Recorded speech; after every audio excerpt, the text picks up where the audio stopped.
I didn't think of it as a museum at first. If you'd asked me on the day I drove up what sort of place I was heading to, I would have said a secure cold archive. I would have said air-gapped data vault. I would have said a boring contract with a silly confidentiality clause. I definitely would not have said a museum of faces that no longer exist in reality. But that's what it was. And if you're listening to this on a channel like this, late at night, you're probably waiting for the moment where I tell you what it really is, who built it, why, how it works. I can't. Not because I'm being dramatic, not because the answers are too scary to say out loud, because I don't have them. What I have is what I saw, what I remember, what I wrote down in a notebook because I didn't trust anything digital to stay put. And even that, even my own notes, started to rot in ways that didn't make sense. So I'm going to do this the only way I know how. I'm going to tell it in order, and if there's anything left of me by the end of it, you'll understand why I'm leaving this as a narration instead of an email or a report, or a ticket in a system that can be quietly resolved and archived. My name is Daniel Mercer.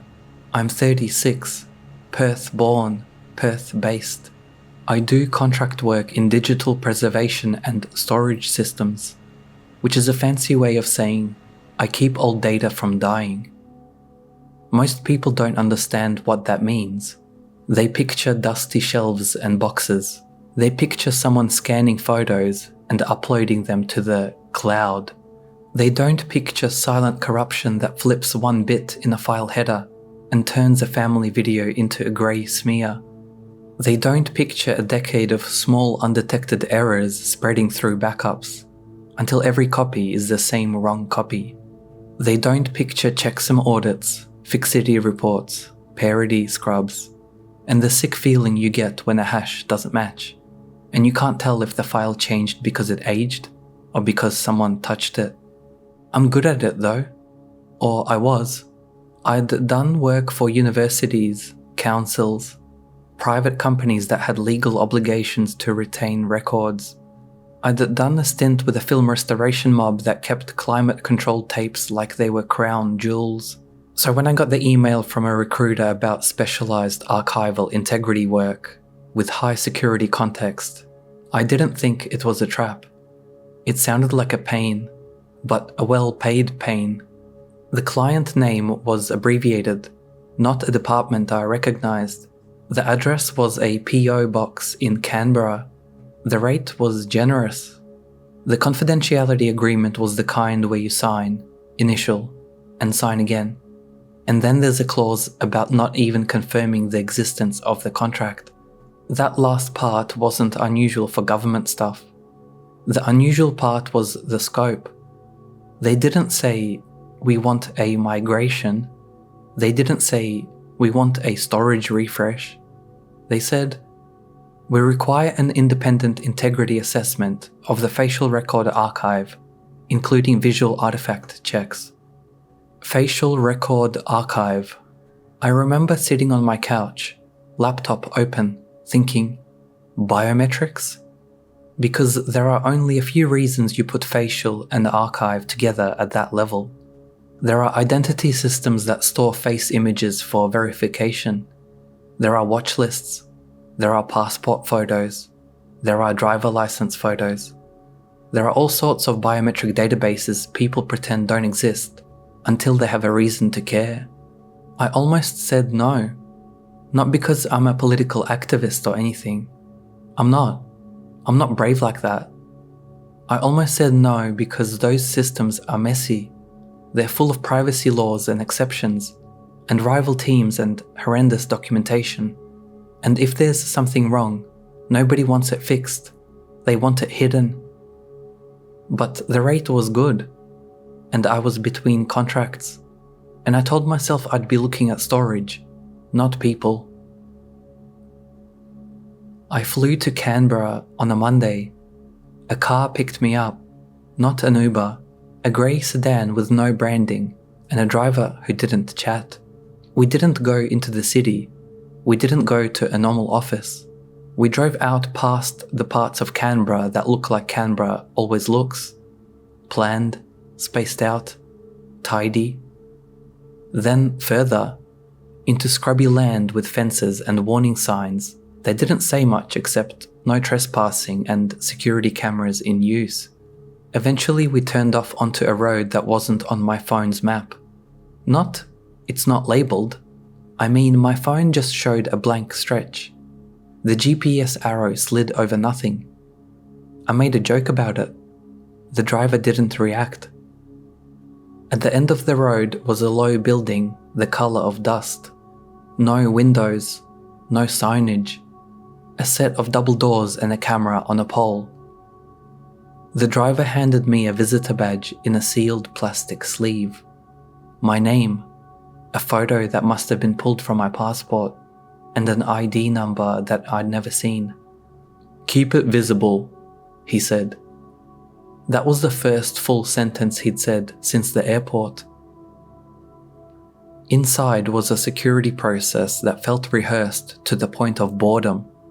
Metal detector, bag scan, a second check where someone swabbed my laptop and hands for residue, another ID check where a guard compared my face to the badge photo, and then to a screen.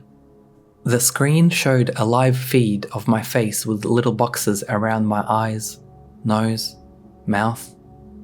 Numbers ticking. A match score. I tried not to stare at it.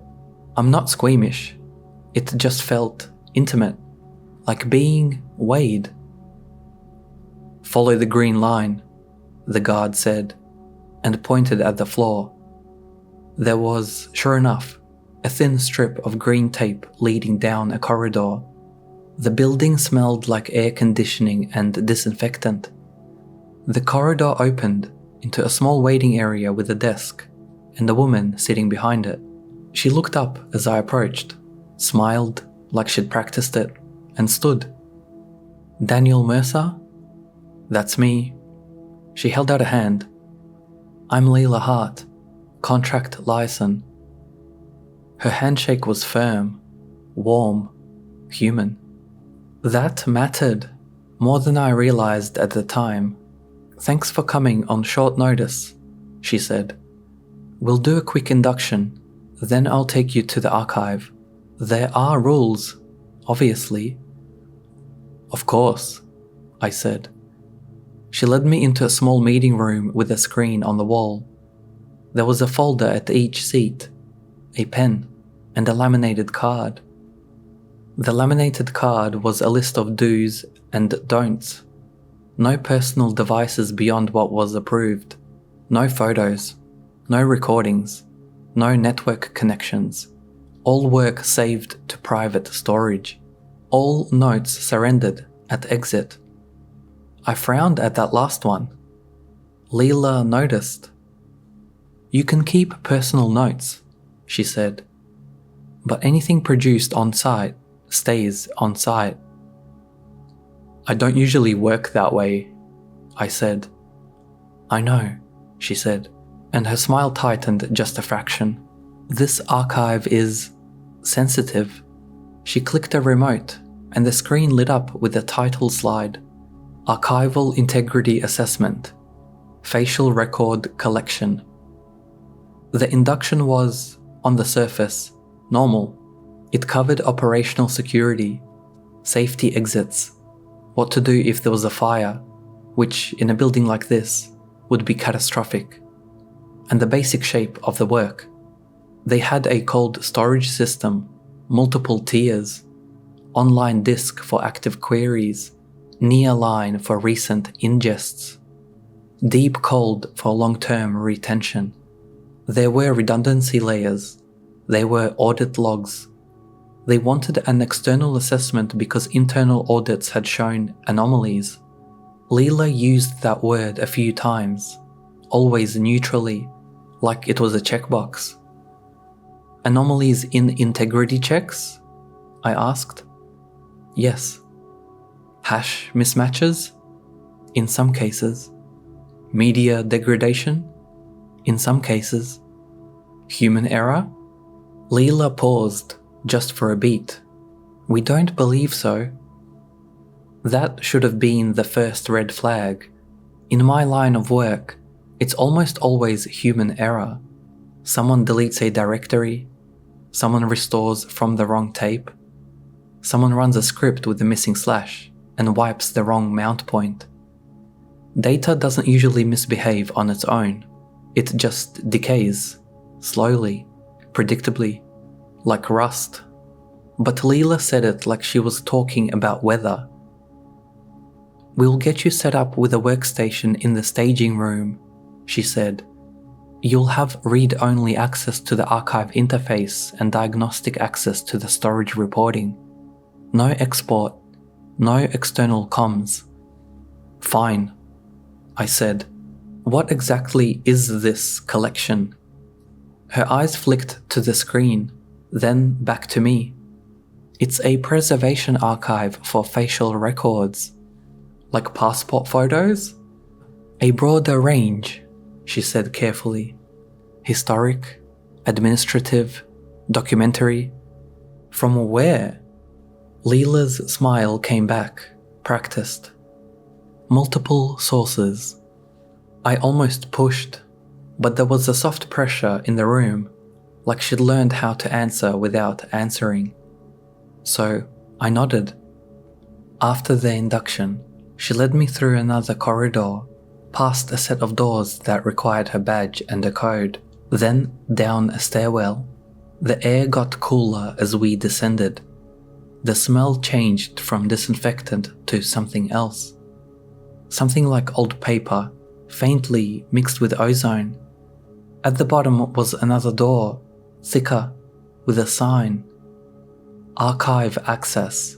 Authorized personnel only. Leela held her badge to the reader.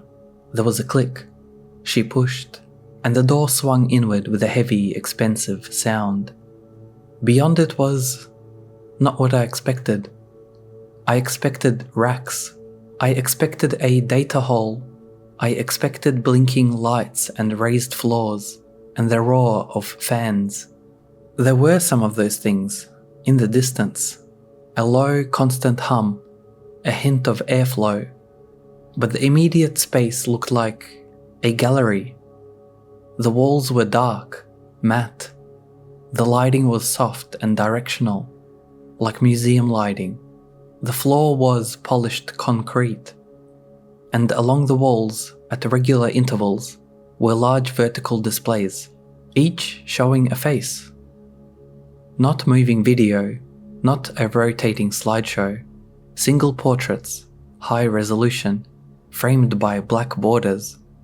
Men, women, kids, old people, different ethnicities, different eras, judging by haircuts and clothing visible at the edges. Each display had a small plaque beneath it, not a name, a number, a date, and one word: null. I stopped without meaning to. Leela kept walking for 2 steps, then noticed and turned back. It's a visual index, she said, like she was explaining a design choice. You said archive interface, I said. She nodded. The primary archive is digital. This is a physical browsing environment. It helps certain authorized researchers when they don't have exact identifiers. I stared at the nearest face. It was a middle-aged woman with tired eyes and hair pulled back. The lighting was flat, like an ID photo, not smiling. The kind of expression you get when you're told to sit still and look straight at the camera. The plaque said F000-18422. Ingest 1998 1103. Status null. Null? As in null record? I leaned closer, instinctively looking for the fine print you get on museum labels. There wasn't any. What does null mean? I asked. Leela didn't answer immediately. The hum of the building filled the pause.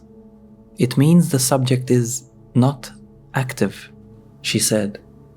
Not active like deceased? Another pause, smaller this time. Not active like not present, she said. That was odd phrasing. Not dead, not missing, not present. I looked along the wall, dozens of faces, hundreds probably, disappearing down the corridor in both directions. This is the whole collection? I asked, half joking. Leela gave a humorless little laugh. No, this is only a small portion, a curated corridor. The full archive is extensive. How extensive? A few million records. My stomach tightened. A few million, I repeated. Leela watched my face like she was gauging whether I was about to bolt. You're not here to assess the content, she said. You're here to assess the integrity, whether the archive is preserving what it is intended to preserve. What it's intended to preserve, I echoed. Yes. She led me past the faces. I tried not to look, but it was difficult. The displays were at eye level. The lighting pulled your attention. The faces were too detailed to ignore. The corridor opened into a glass-walled room with a workstation inside, and a view out into a large space where the actual hardware lived.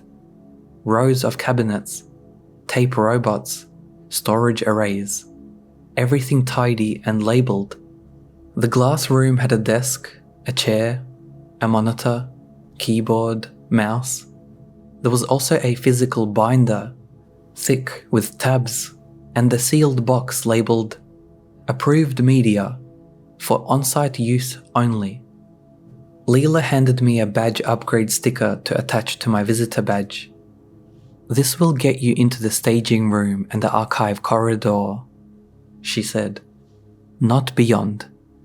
I won't need beyond, I said, unless something's wrong with the hardware. If something's wrong with the hardware, we will handle it, she said. That should have bothered me more than it did. She pointed to the binder. Procedures. Read only. The interface is on the workstation. You'll log in with the credentials we supplied. You'll also have a diagnostic dashboard that reflects storage health. And the anomalies? I asked. Leela's mouth tightened again. You'll see. Then she did something I didn't expect. She lowered her voice. Daniel, I'm not the technical person, she said, but I've seen 3 contractors quit in the last 6 months. I blinked. Why? Leela shrugged, but her eyes didn't. They said it made them uncomfortable.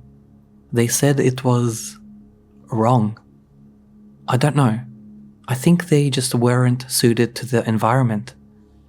You're telling me this because you look like someone who tries to understand things, she said, and gave me a small, tired smile. And because if you do get uncomfortable, please don't do anything stupid. Don't try to take anything out. Don't try to connect anything to the internet. Just tell me, and we'll end the contract cleanly. That was a strange warning. Then she left, and the door clicked shut behind her. I sat down at the workstation and logged in. The interface was clean, almost minimalist. A search field, filters, a result list, an image preview pane. It looked like a standard digital asset management system, the kind museums use for digitized collections. There were fields for ingest date, source system, capture method, format. There was also a field I'd never seen in a normal archive schema, reality status. Every record I clicked had the same value, null. At first, I focused on what I was paid to do. I opened the diagnostic dashboard, Storage health looked excellent. Redundancy intact. Media wear low. Tape robots reporting clean reads. Disk arrays showing no alarming smart errors. ECC counts within normal ranges.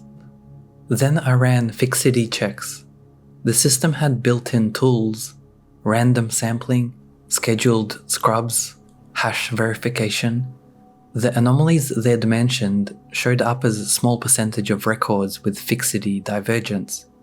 This is important. A fixity divergence isn't just bad data, it's data that doesn't match what it supposedly is, and doesn't match any expected pattern of corruption. Not a flipped bit, not a truncated file, not a tape dropout. The system flagged certain records as having changed without a corresponding audit log entry. That is theoretically possible if someone had privileged access and cleaned the logs. But everything was read-only to me. I couldn't see raw logs beyond what the interface provided. I clicked the first anomalous record. A face popped up in the preview pane. A young bloke, maybe 22, brown hair, freckles, a slightly uneven smile, like the photographer told him to look friendly, but he didn't know how. His metadata, F093771110. Ingest, 2019-05-14. Source, Civil ID Capture, Kiosk Cam. Reality status, null. Fixity divergence, yes. Last verified, 2026-02-21. Change detected, 2026-02-22. Audit entry, none. I frowned, leaning closer. The image looked too clean, too sharp, like it was freshly captured. Not a 7-year-old kiosk cam. I clicked version history. There were 2 versions. Version A, verified, 2026-02-21, and version B, current. I opened version A. The face was different. Not a different person. The same young bloke, same freckles, same hair, but his expression was flatter. His eyes were just a fraction less alive. The lighting was harsher, the resolution slightly lower. Version B looked like a better photo taken later, but the ingest date hadn't changed, and there was no audit entry explaining why the file had improved. That's the first kind of rot that got under my skin. Not decay, refinement. Data doesn't heal itself. I checked another anomalous record. An older man with a mustache and deep lines around the mouth. 2 versions again. Version A looked like a scanned photo from an old paper file. Slight discoloration, dust specks. Version B looked like a studio portrait. Clean background, even lighting. The man's face was more centered, more symmetrical, like someone had run it through a modern face normalization algorithm. I sat back and stared at the screen. This was either a massive undocumented processing pipeline, which would be sloppy and unacceptable in any archival context, or something stranger. I reminded myself, some systems do auto-enhancement. Some biometric systems improve templates over time by fusing new captures. But that's in active identity systems, not preservation archives. And it didn't explain null.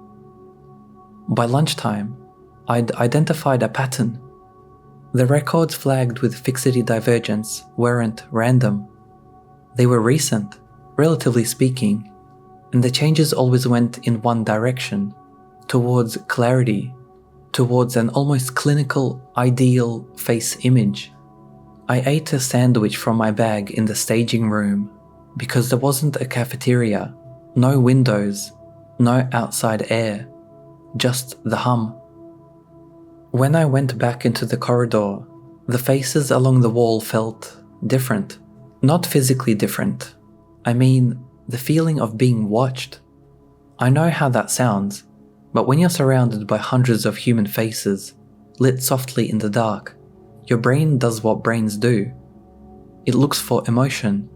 It looks for intent.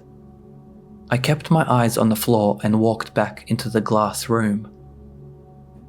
My second day, I did what any half-curious technician would do. I searched for a face, not a specific person. I didn't have a reason to, but someone I remembered from a news story. Years ago, there had been a case in Perth about a missing uni student. Her photo had been everywhere for a week. I remembered it because the guy she was dating looked like someone I knew, and I'd felt that little jolt of, it could be anyone. I typed her name into the archive search field. Nothing. I tried variations. Nothing. I told myself, of course nothing. This isn't a public missing persons database. It's multiple sources. It may not include that. Then, partly as a test, I typed my own name. Nothing. Good. Then I typed Mercer and filtered by ingest year around my birth year, just to see what the interface did. Hundreds of results, different Mercers, no surprise. I clicked one at random. A man in his 50s, bald, with a broad nose and tired eyes. Null. I clicked another. A kid, maybe 9, with big ears and a grin. Null. Every record in this system was null. Every person in this archive was not present. That's when I started to think the archive wasn't just a storage system. It was a collection, a museum. I tried another approach. I searched using the corridor plaque number F00018422. The woman with tired eyes appeared on screen. Same plaque info, same null status. There were more metadata fields available in digital view. Capture context, administration, last known jurisdiction, Victoria, erasure event, 2001-07-19. Erasure class, complete. Referential residue, minimal.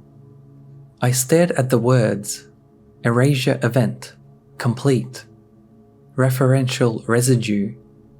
Those were not normal terms, not in any archive schema I'd ever seen. It felt like someone had taken the language of data deletion and applied it to people. I clicked into referential residue help. A small definition box popped up. Matter of fact. Residue refers to residual references to the subject within external systems, including but not limited to documents, memories, media, secondary identities. Residue is expected to decay over time. Memories. It said memories. I looked around the glass room, suddenly aware of how quiet it was. The hum was constant, but there were no voices, no footsteps, no normal office sounds. I closed the help box and opened the erasure event field details. There were subfields: detection time, propagation time, confirmation time. There was a confidence score. There was a field called witness count. It was blank for the old record. For the newer records, some had numbers. Not big numbers, single digits, occasionally a dozen. I felt a chill, ridiculous in a climate-controlled room. Witness count. Not like people who saw a crime, like people who remembered the person? I told myself, This is a weird internal system. It's probably mislabeled. It's probably some internal jargon. Don't get spooky. But the museum corridor outside didn't feel like internal jargon. It felt like a choice. That afternoon, I had my first moment of subtle wrongness. It wasn't a face on a wall. It was an absence. I'd been emailing Leela through an internal messaging system on the workstation because my laptop was offline. The messages were short, logistical, gate access, hours, an extra cable I needed. At around 3, I went to message her about the fixity divergence pattern. I typed Leela into the to field. No suggestions. I tried heart. Nothing. I frowned and opened the previous message thread. It wasn't there. Not deleted. Not archived. Just missing. I checked the sent items. My messages were there, but they were addressed to Liason Heart L. No first name. No Leela. Just a role label. I told myself it was a permissions thing. Maybe the system didn't display personal names. But it had displayed it yesterday. I was sure it had. I sat there for a full minute, trying to recall the exact texture of her voice saying, Leela Hart. I could. It was clear. So I went upstairs at the end of the day and asked the front desk. A different woman was there, with a similar practiced smile. Hi, I said, holding up my badge. I'm supposed to pass on a note to Leela Hart. The receptionist blinked. Sorry? Leela Hart, contract liaison. The woman's smile didn't change, but her eyes did. She looked confused, not suspicious, just like I'd asked for someone who wasn't on the roster. We have a contract liaison, she said. Her name is... She stopped, looked down at her screen. Her fingers moved. Then she said, a beat too late. Her name is L. Hart. Leela, I said automatically. The receptionist hesitated. Yes, L. Hart. I stared at her. In that moment, I had the weirdest urge to say, what's her first name? Like a child. But something in me, instinct maybe, told me not to push. So I nodded, said thanks, and left. Outside, the late afternoon Canberra air felt too bright, too normal. On the drive back to my hotel, I tried to text a mate about it, just to vent. A dumb, you wouldn't believe this weird database label thing message. And then I didn't, because I realized I couldn't explain it without sounding insane. So I went back to my hotel and wrote it in a cheap notebook from the hotel lobby. Day 2. Name missing from internal messaging system. Leela not searchable. Receptionist says, L. Hart. I remember Leela Hart clearly. Reality status? I underlined reality status twice, like that would anchor it. Day 3. I made a rule for myself. No more poking around for spooky meanings. Do the job. Document anomalies. Deliver report. Leave. So I focused on the technical. I ran a deeper integrity audit. I compared the rate and distribution of fixity divergence. I looked for correlations with source systems and ingest dates. Patterns emerged.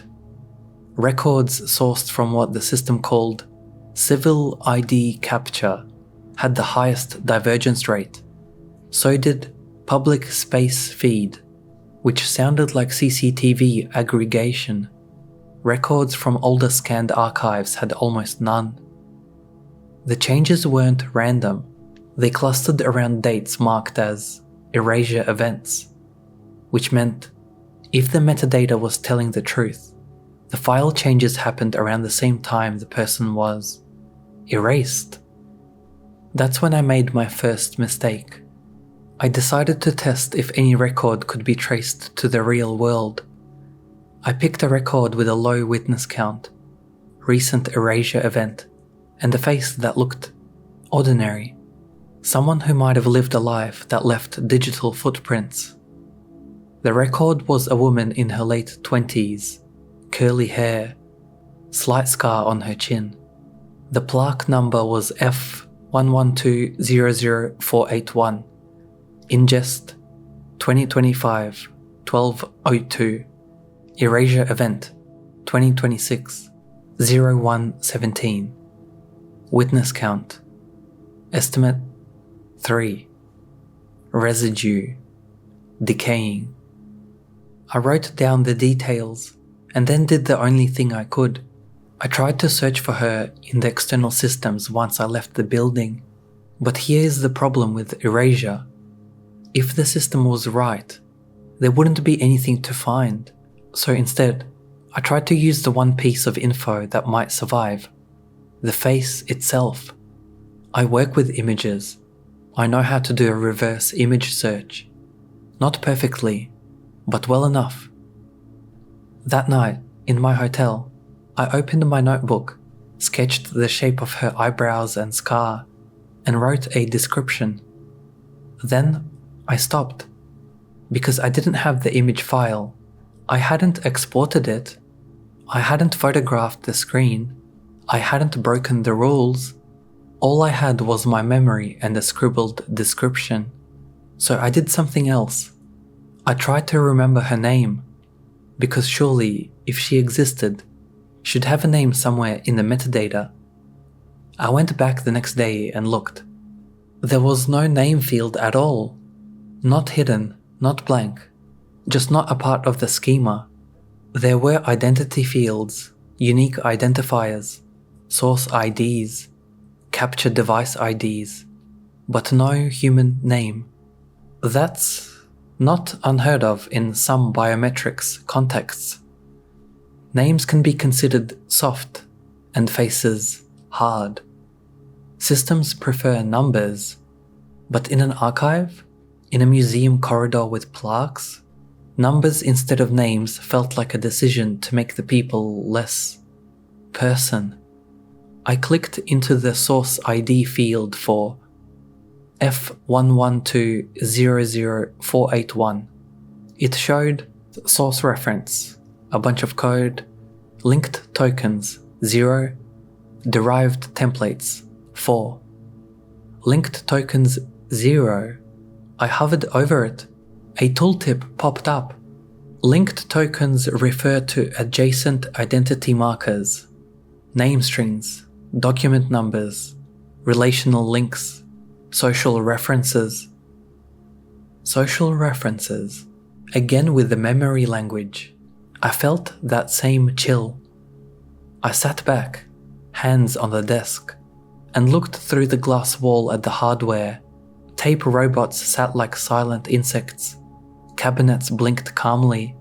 This was a machine built to remember what reality had forgotten, or been forced to forget. And then, out in the corridor, the faces stared politely into the dark. I heard footsteps outside the glass room and turned. A man in a dark polo shirt walked past the glass. Badge visible.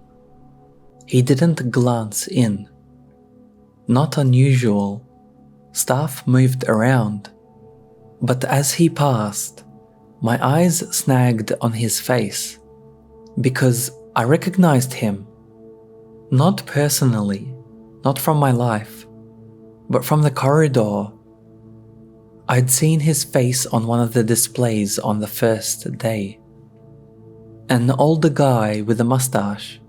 I'd even opened his record, Fixity Divergence, 2 versions.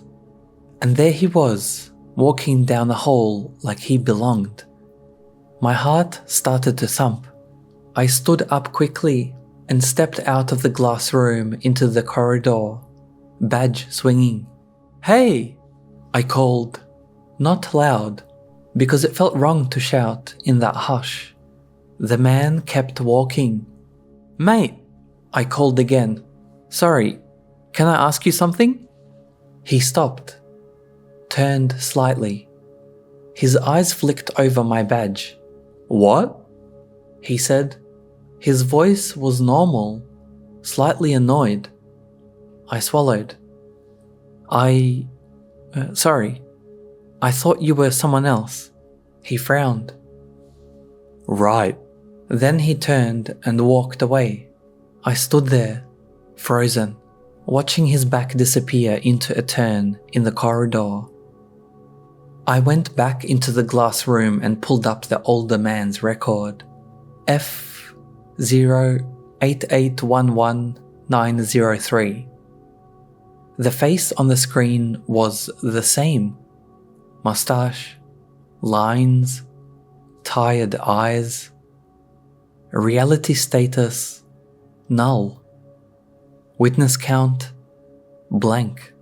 Erasure event, 2008, 0309. If that record was what it looked like, a record of someone erased from reality, then the man I'd just spoken to couldn't exist. Unless the faces in the corridor weren't displayed because they were gone. Unless the corridor was showing something else. Or unless my brain was doing something awful, confusing faces, seeing patterns. I stared at the screen until my eyes hurt. Then I did a ridiculous thing. I walked back into the corridor and found the display where I'd seen the mustache man's face before. It took me a while. The corridor was long, but I found it. And the face on the display was not him. It was a different older man. No mustache, different nose, different eyes. The plaque number was the same. F08811-903. The metadata was the same. Only the image had changed.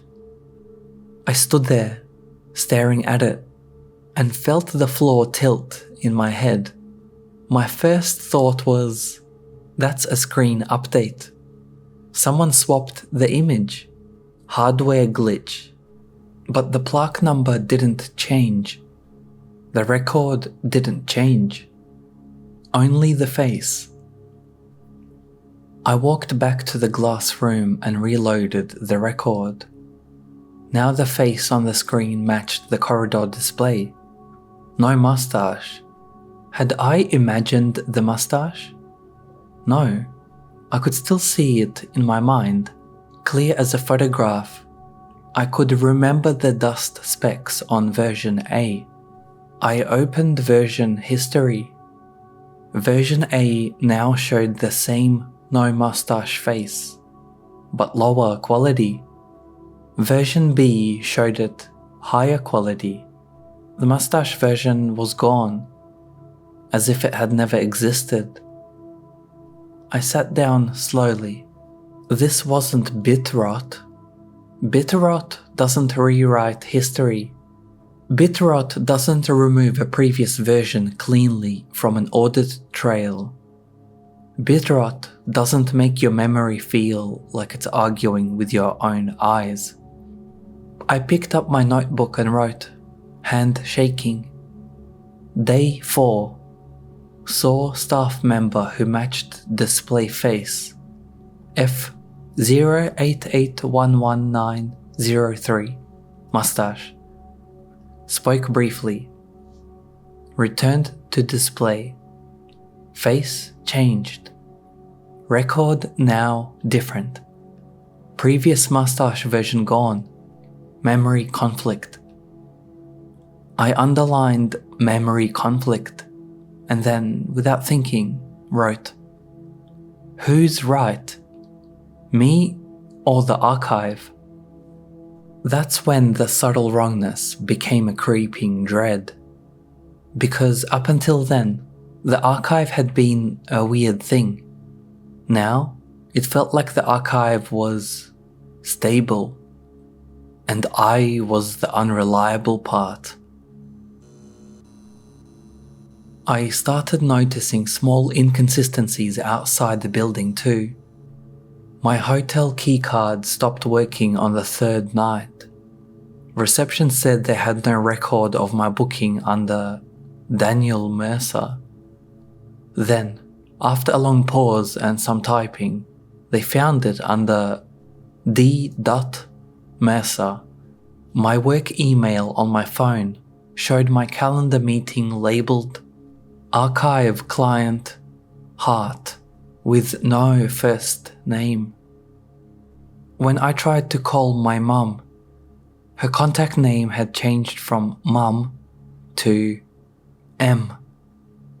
The number was the same, but the label was wrong. I told myself it was just syncing quirks, data hygiene, the boring stuff. Except it wasn't just labels, it was erosion. Like the world was becoming less specific around the edges. And every time I went back into that corridor of faces, it felt like it was the only place where specificity remained. Where each person was sharply defined by eyes, nose, skin texture, tiny flaws. Real. I stopped eating lunch in the staging room. I couldn't stand the hum. I ate upstairs in the waiting area under the harsh fluorescent lights, just to feel like I was still in a normal building. Leela, or L. Hart, checked in once a day. Always brief. How's it going? Found some anomalies, I'd say. Document them, she would reply, like a script. One day, I asked her directly, what does null actually mean? Like, why are all these people null? Leela's face tightened. It means they're not present in the active systems. Active systems like the identity registry? Her eyes flicked side to side, just once, like she was checking the corridor. Daniel, she said quietly, please focus on your scope. That's not an answer, I said, and my voice came out sharper than I intended. Leela sighed, and for a moment, the rehearsed professionalism dropped. I can't tell you, she said. I'm not cleared for that. And even if I was, it's not something you want to carry around in your head. I stared at her. Then why do you work here? I asked. She looked tired. Because the work exists, whether I'm here or not, she said.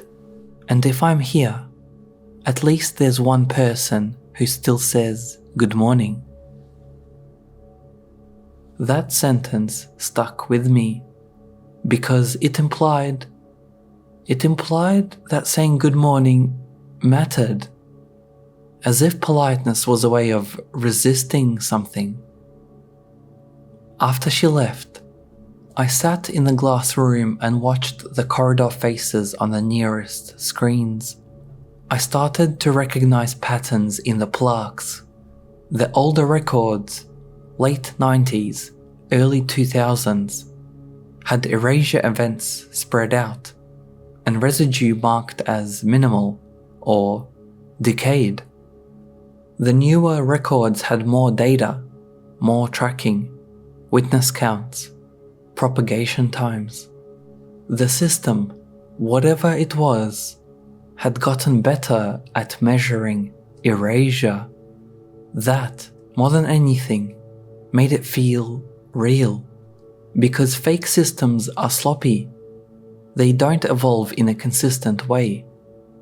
Real systems iterate. They add fields. They track new metrics. They refine.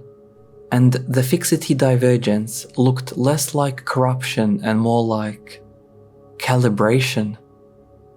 Like the archive wasn't losing faces, like it was fixing them, polishing them into something that could survive the removal of everything else. I started to think of the word archival differently, not as in old, as in what's left when the world moves on.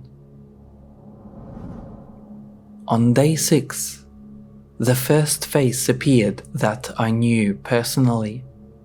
I don't mean I recognized him from the corridor. I mean, I knew him. His name was Aaron Klein. I'd worked with Aaron on a council digitization project 2 years earlier.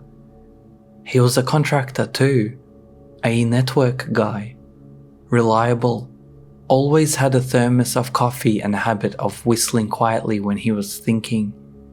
We weren't close mates, but we'd had lunch together more than once. We'd complained about bureaucracy. We'd swapped stories about ridiculous legacy systems. I hadn't thought about him in months. But when I was doing a random sample integrity check, one of the records that popped up was his face. Aaron. Same slightly crooked smile, same mole near his left eyebrow, same ears that stuck out a bit. For a second, my brain refused it, like it was a coincidence, like faces can look similar. Then the metadata hit me with a gut punch. F119-33027. Ingest 2026-0303. Source: public space feed. Capture: transit cam. Erasure event. Dash. Reality status: null. Witness count: estimate 1. Ingest date: March 3rd. That was about 8 days ago. Erasure event blank, like it hadn't happened yet. I stared at the blank field until my eyes blurred. Then I did something I hadn't done for any record before. I tried to find Aaron outside the archive. At lunch, I went upstairs, found a quiet corner, and used my phone to search his name on LinkedIn. Nothing. I searched his name on my email, old project threads. No results. I searched my phone messages. No Aaron. It was like he'd never been in my working life. But I could hear his whistle in my head. I could remember the way he'd said mate with that slightly nasal Perth sound. I could remember the day he spilled coffee on a scanner and cursed under his breath, while we both pretended it didn't happen. I went back into the building, heart racing, and typed Klein into the archive search. Thousands of results, different Kleins. No Aaron, no names anyway, just faces. But Aaron's record was there because I had it open, and then I noticed something else. Witness count 1. One person in the world, estimated, still remembered him. Me.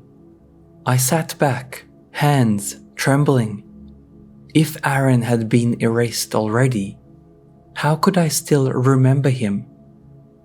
Unless the erasure hadn't completed, unless the archive was cataloging people before they vanished.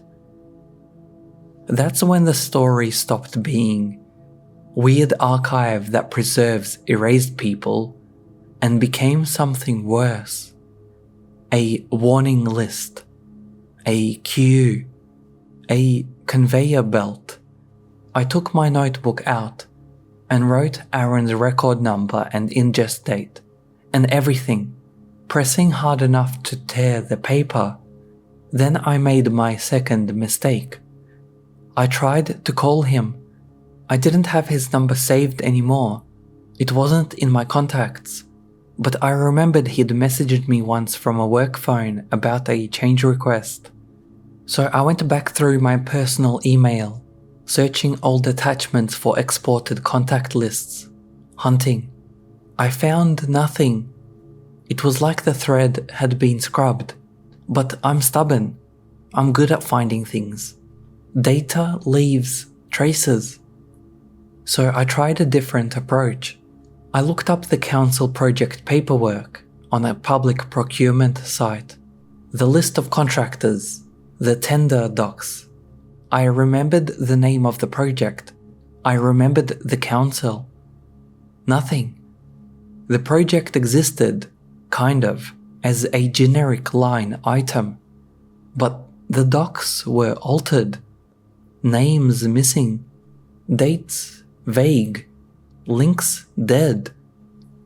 I sat on my hotel bed staring at my phone, feeling like I was losing my grip, and then, around midnight, I got a message, not on my phone, on the archive workstation messaging system, from Liason, Heart L. The message was a single line.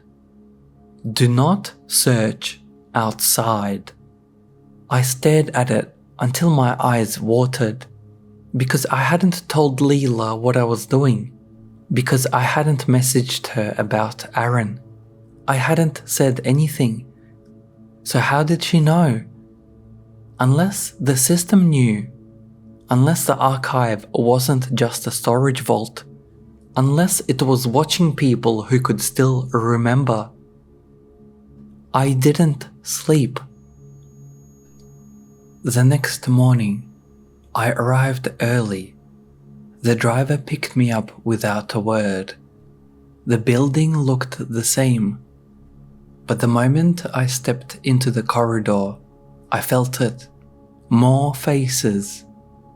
Not physically more screens. The corridor length was the same, but the displays felt denser, like the lighting had shifted, making the faces stand out more. I walked faster, badge bouncing, until I reached the glass room. I logged in and opened Aaron's record. It was still there. Erasure event blank. Witness count 1. Then I refreshed. The screen flickered slightly, like a video frame drop. Aaron's face sharpened. The image adjusted. His pupils centered perfectly. The background flattened into pure neutral grey. Fixity divergence flagged, and the erasure event field populated. Erasure event 2026-03-11. Detection 08-1204. Propagation in progress. Confirmation pending. Witness count. Estimate 1. Residue decaying. Today's date, March 11th. I looked at the clock on the workstation. 8:15. 3 minutes ago. My throat went dry. I stared at the record like it might change if I watched hard enough. Then I did the thing you do when you're panicking and trying to prove you're not crazy. I checked the world. On my phone, in the upstairs waiting area, I searched Aaron again. Nothing. No surprise. Then I did a more basic test. I tried to say his name out loud. Aaron Klein, I whispered. The sound came out wrong. Not like I couldn't physically say it. I could. but like my mouth didn't believe it, like it was a foreign phrase. I tried again. Aaron. It felt thin. I sat there, heart hammering, and realized if the system's propagation was in progress, then whatever erasure meant wasn't instantaneous. It spread. It pushed the world into a new shape where Aaron had never existed. And my memory was possibly part of that propagation, a residue, decaying. I went back downstairs and looked at the corridor screens, searching for Aaron's face among the displays. I found it. It was there, 3 screens down from where I'd been yesterday. Aaron's face, lit softly, expression neutral. The plaque, F 11933027, ingest 2026-0303, status null. No erasure event, no witness count, just null, as if it had always been there. I stood in front of it, breathing hard. Then, without thinking, I reached out and touched the glass of the display. It was cool, smooth. For a second, my fingers tingled, like static. The image didn't react, of course. It was a screen, not magical, but the tingling made me snatch my hand back. I looked around. No one in the corridor, just faces. I leaned closer to Aaron's display and whispered, like an idiot, "I remember you." And here's the part I hate to say, because it sounds like I'm inventing it. His eyes moved. Not a big movement, not a dramatic "he looked at me", just a micro shift, a tiny adjustment that made it feel like he was now focusing. I froze. The hum seemed louder, my own breath too loud. Then his expression softened, a fraction, like he was about to speak. And the screen went black. Not like it powered off. The backlight stayed on, but the portrait disappeared, replaced by a grey field with a loading symbol, a spinning circle. I stepped back, heart in my throat. The loading symbol spun for maybe 10 seconds. Then Aaron's face came back. Sharper than before, more symmetrical, less human, like a perfect template of Aaron rather than Aaron himself. I stumbled away from the display and practically ran back into the glass room. I sat down and opened Aaron's record again. Witness count 0. I stared. It had been 1. It had been me. Now it was 0. I tried to think of Aaron's whistle. It was fuzzier. I tried to remember the coffee spill. It slid away like a dream. I squeezed my eyes shut, trying to hold it, and felt something inside my skull panic, like a hand grabbing at sand. When I opened my eyes, the record was still there, calm as anything, and I couldn't remember his surname. Aaron something. I grabbed my notebook, flipped to the page where I'd written Aaron Klein. The page was blank. Not torn out, not smudged. Just blank paper like I'd never written on it. My pen marks were gone. Ink doesn't disappear from paper, unless it had never been there. I sat very still. For the first time, I truly understood what Erasure Class Complete might mean. Not death, not disappearance, a retroactive removal so thorough that even your scribbles can't anchor to it.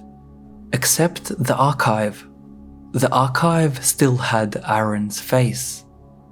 Because the archive was built to resist erasure, or because the archive was the mechanism of erasure itself. I didn't know which possibility was worse. I messaged Leela, not through the weird internal system. I waited until she came downstairs for her daily check-in, because I didn't trust text. When she walked into the staging room, I stood up so fast my chair scraped. "We need to talk," I said. Leela blinked. "Okay, what is this place?" I asked. "What is null?" Leela's face tightened. "Daniel." "No," I said, and surprised myself with how steady my voice sounded. "I saw someone in the archive, someone I knew. The erasure event populated in real time. Then my notes vanished. My memory is... Something is happening." Leela stared at me, her expression unreadable.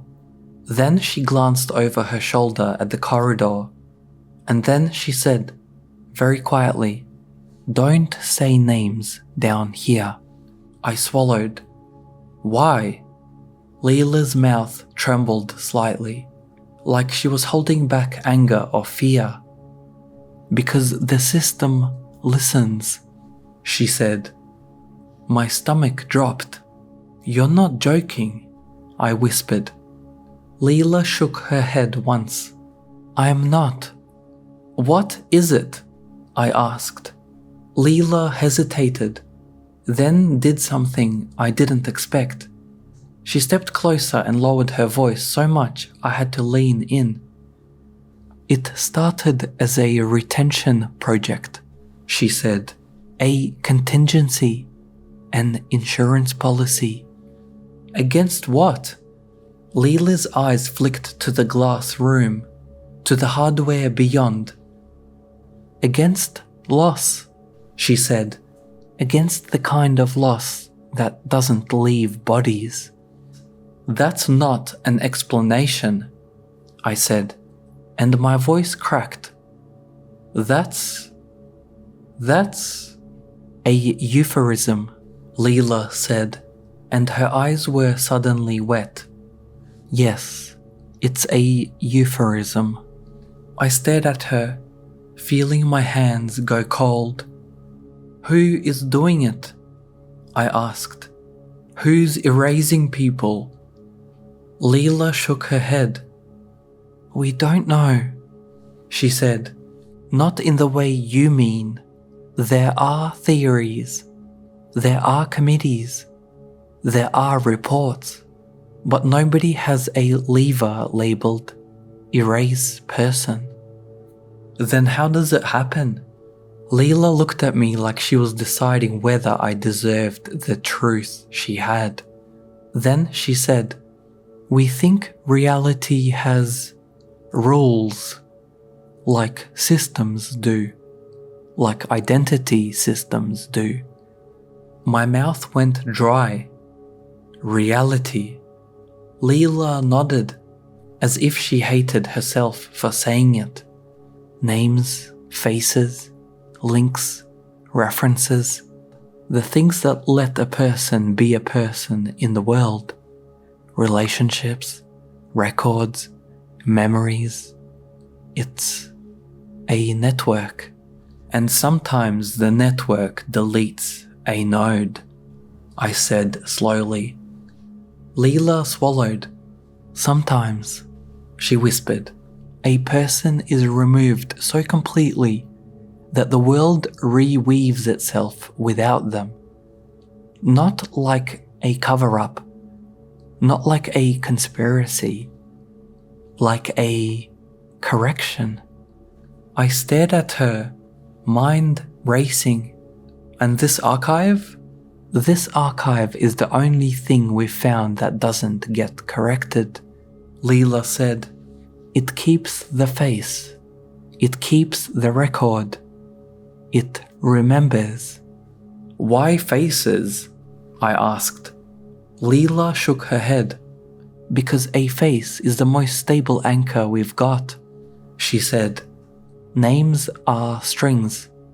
Documents can be reissued. Relationships can be re-threaded. But a face is the key that most systems use now. It's the template everything else hangs off. I thought of the way the images were being refined. The archive is improving them, I murmured. Leela nodded, grim.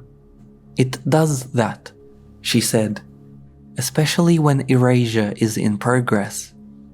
Does it do it automatically? Leela didn't answer. Leela, I said, and my voice sounded too loud in the corridor hush. Is this system human-controlled? Leela flinched at her own name being spoken. Then she said, we built parts of it. We maintain parts of it. But no, Daniel, not fully. Not anymore. I felt a wave of nausea. Then what controls it? I asked. Leela's eyes went to the corridor of faces. It controls itself, she said, or something does. It updates, it ingests, it predicts. It predicts, I repeated. Leela nodded. Sometimes faces appear before anything happens, she said. Sometimes we see the record form, the ingest, the template, and then, days later, the erasure. My heart hammered. Like a catalogue, I whispered. Like it's listing people before they're removed. Leela looked at me, and her silence was confirmation. I stared at the glass room where Aaron's face had turned into something perfect and dead. Why keep them? I asked. What's the point of remembering people who never existed? Leela's laugh was small and broken, so someone, somewhere, can say they did, she said. That sentence should have been comforting. It wasn't. Because it raised a question I didn't want to ask. If this archive can hold onto a person's face when reality deletes them, then what happens if the archive releases them, or uses them, or needs them? Leela stepped back, straightening herself, professionalism snapping back like armor. You need to finish your report, she said. Stick to the integrity anomalies. Don't put this in writing. You just told me, I said. Leela's smile was thin and terrified. I didn't tell you anything, she said, and you didn't hear anything. You are here to assess fixity divergence. I stared at her. Why would you warn me, then? Leela's eyes met mine, and for a moment I saw something raw there. Guilt. Loneliness. Because I don't want you to be alone when it happens, she said. Then she turned and walked away, her footsteps soft on the concrete. I sat down at the workstation and tried to work, but I couldn't unsee what I'd seen. From that day onwards, the archive started to feel hungry. That's the only word that fits, even though it's ridiculous to assign appetite to code. Every morning, there were new records in the recent ingest list. Not hundreds, thousands. And the corridor displays, the faces seemed to shift subtly, not moving, but rotating through in a way that made it feel like the walls were alive with quiet updates. I started to recognize the rhythm. A face would appear in recent ingests, clean and clinical, no name, just an ID, an ingest date, a source. Then, within days, the erasure event would populate, propagation would begin, witness count would start at some number and then tick down, and the face would refine. It would sharpen into something that looked less like a candid picture and more like a passport template, a biometric ideal. By the time witness count hit 0, the face was perfect, and my ability to remember anything about them outside the archive would crumble. It wasn't dramatic. It wasn't like I'd suddenly forget my own birthday. It was like trying to remember a stranger you saw once at a servo. The details slide away unless you have a hook. And the hooks were being pulled out, one by one. I started fighting it with crude human methods. I wrote everything down on paper. I drew little sketches of faces. I described people in words. Woman with chin scar, curly hair, older man mustache, left eye droop. I wrote dates, times, anything concrete, and every morning, more pages would be blank. Not all of them, not at first, just enough to make me doubt myself. I started numbering my notebook pages. I started photographing my notebook with my phone in the hotel as a backup. Then the photos on my phone would show blank pages too. Ink gone. Like the world was correcting my attempts to preserve a residue. Except, the notebook itself remained a physical object in my hand. I could feel the indentations where I'd pressed hard. The paper fibers still scarred. But the ink wasn't there. I started pressing my fingernail into the paper in patterns, like a code, because I couldn't trust ink. Those indentations stayed longer, until they didn't. At some point, I realized the archive wasn't just cataloging erased people, it was cataloging the traces of them, including my attempts to keep them alive. And if Leela was right, if the system listened, then every time I tried to anchor someone, I was flagging myself as a witness. I was increasing residue, and residue, according to the help box, was expected to decay. Expected, as in designed. I should have left. That's the obvious thing, right? Quit the contract, walk away, fly back to Perth, pretend it was a weird government job and never think about it again. But here's the thing. By the time I considered leaving, I couldn't tell if leaving meant I'd be safe, or if leaving meant I'd be easier to erase. Out in the world, my memories could be corrected without friction. In the archive, at least, I could see the process.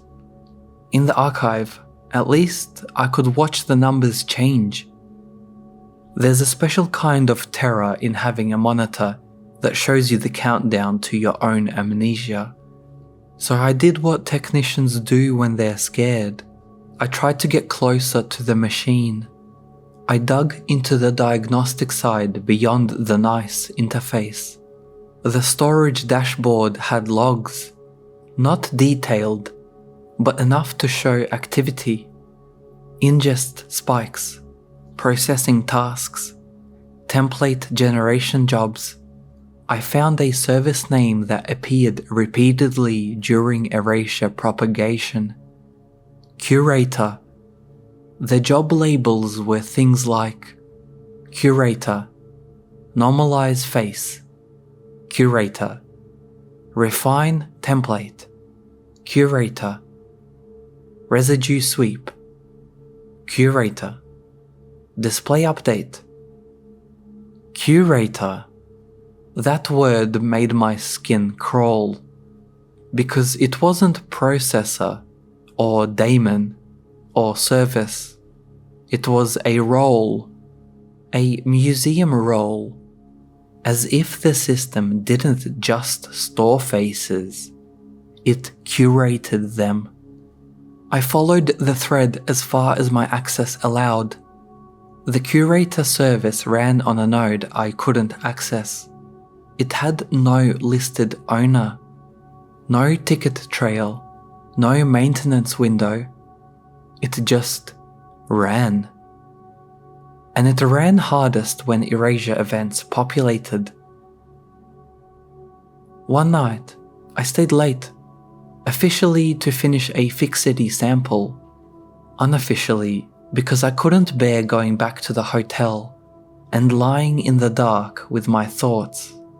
At around 9, the building was emptier than usual. The upstairs security staff had changed shift. The corridor was quiet. I was alone in the glass room, staring at the logs, when the monitor flickered. Not like a power issue, like a blink. The interface briefly disappeared, replaced by a black screen with a single line of text. Witness detected.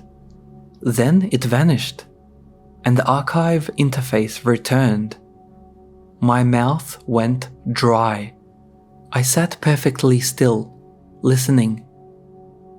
The server hum didn't change. No alarms, no footsteps. But my skin prickled like I'd been spotlighted.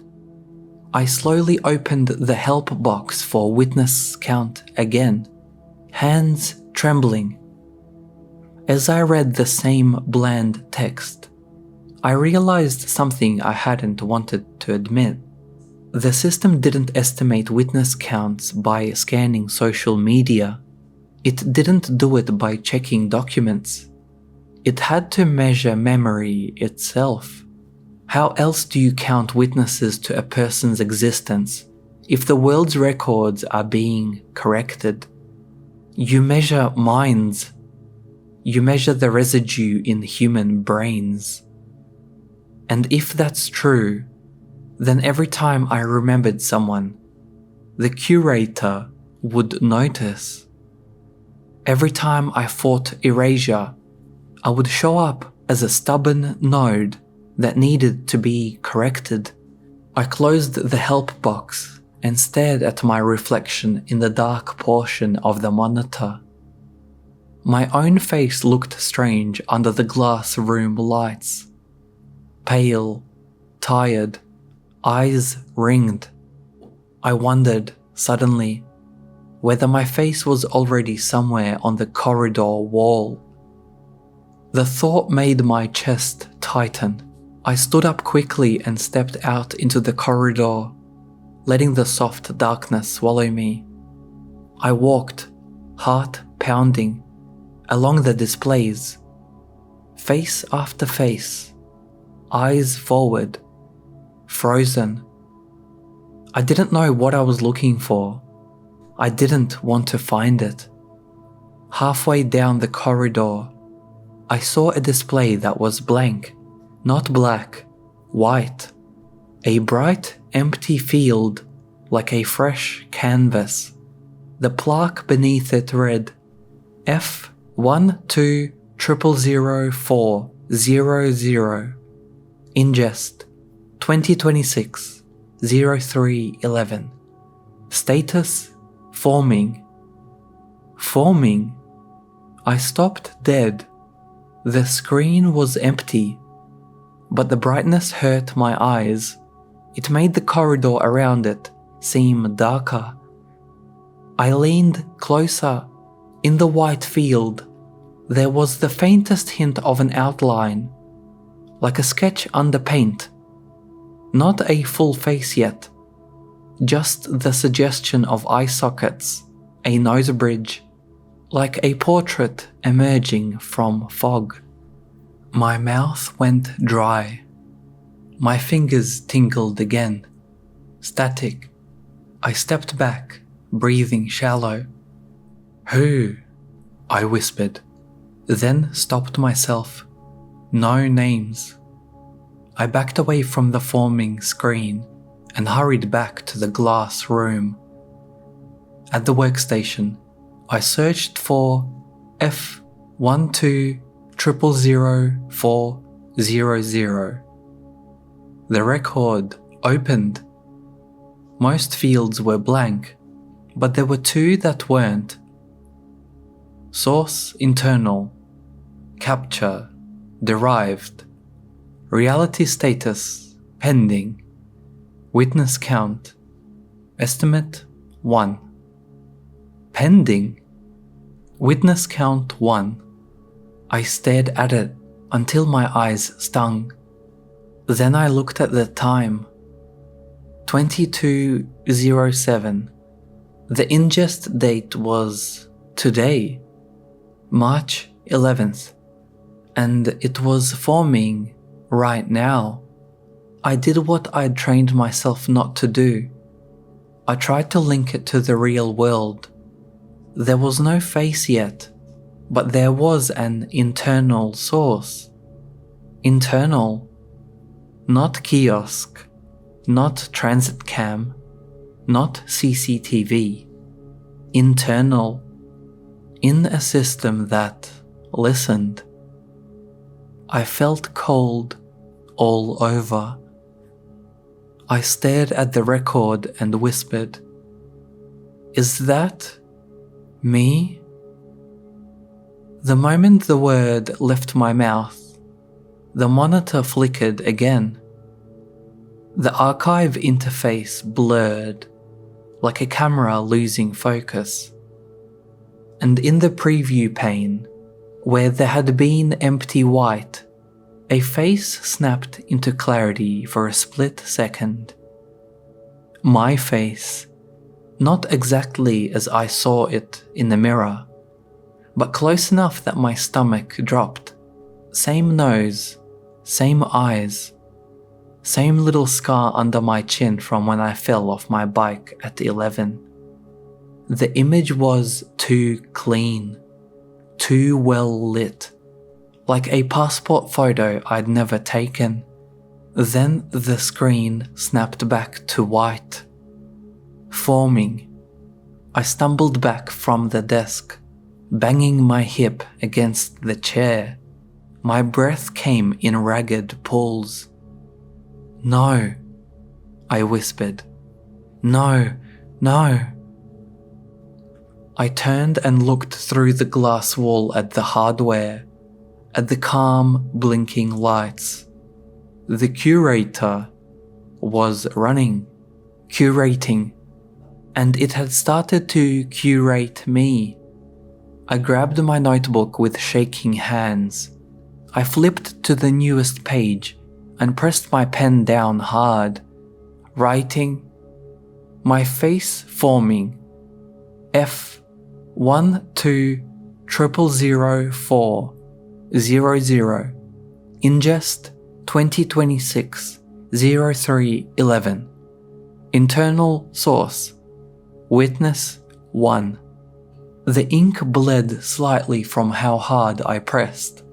I stared at it, willing it to stay. I tore the page out, ripped it into pieces, and stuffed the pieces into my pocket, like that would help. Then I did the stupidest thing I could have done in a building like that. I ran. I bolted up the corridor, past the faces, past the forming screen glowing like a wound.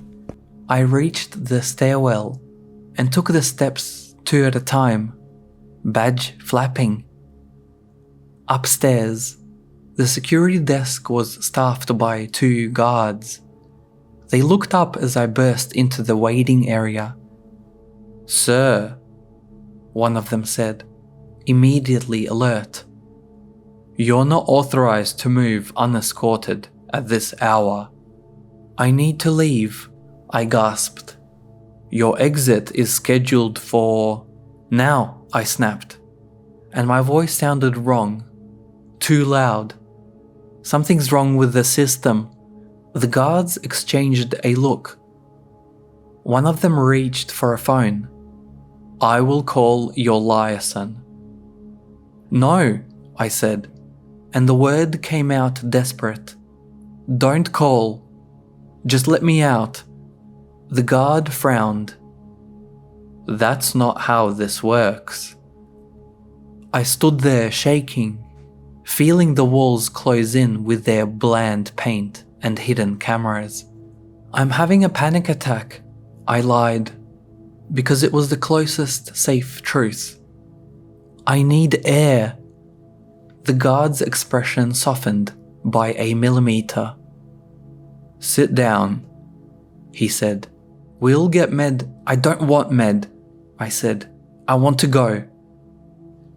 The guard on the phone nodded slightly, like he'd received an answer. "Liaison is on her way," he said. My stomach dropped. I couldn't bear waiting for Leela, not because I blamed her, but because I couldn't stand the idea of saying my fear out loud again, in a place that listened. So I did something else. I pulled my visitor badge off the lanyard and held it out. "You can keep it," I said. "I quit. I'm done. Let me go." The guard didn't take it. "That's not..." "Please," I said, and my voice cracked. The guards looked at each other again. Then, behind me, I heard footsteps. Leela appeared from the corridor, hair slightly disheveled, like she'd been called in from somewhere. She took one look at my face and went pale.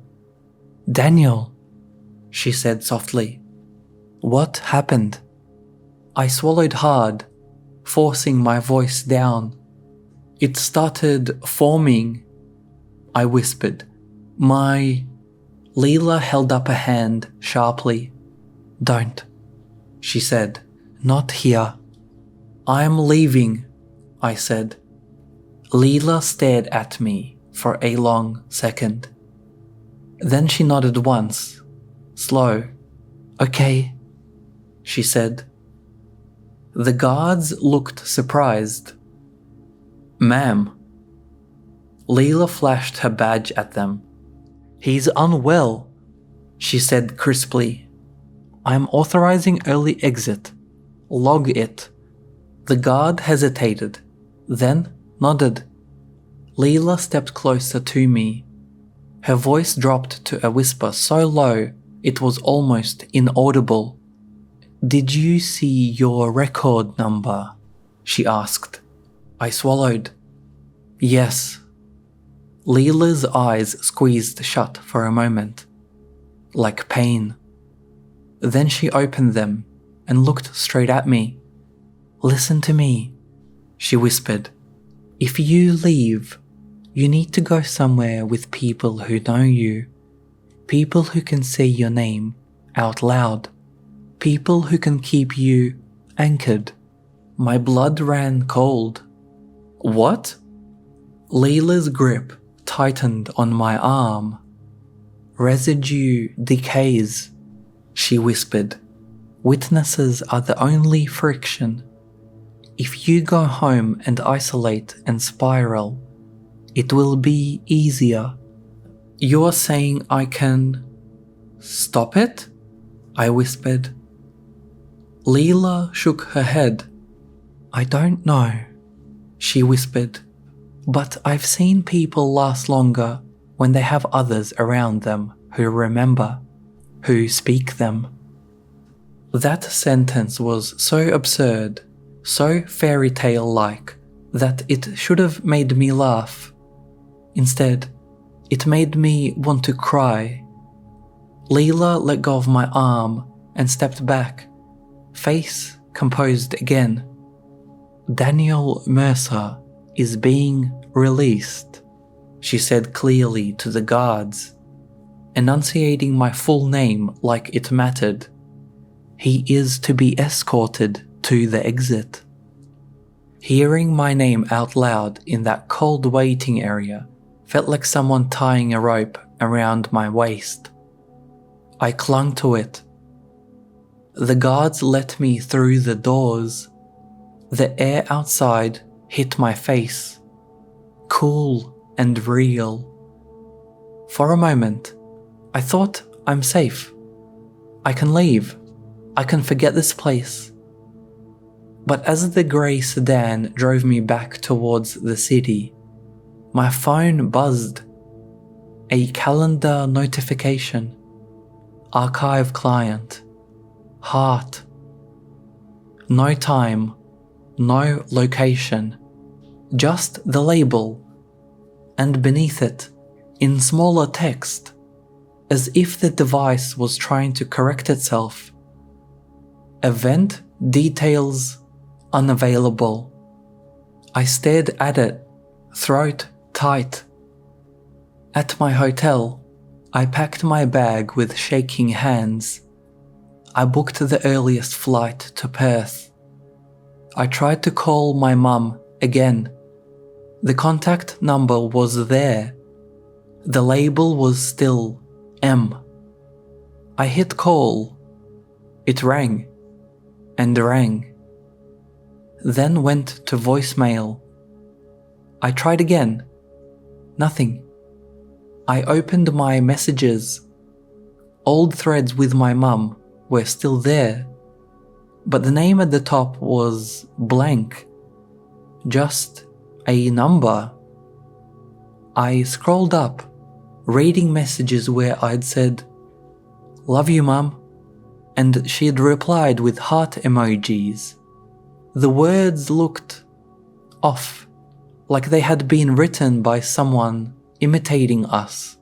I stood in the hotel bathroom and looked at my face in the mirror.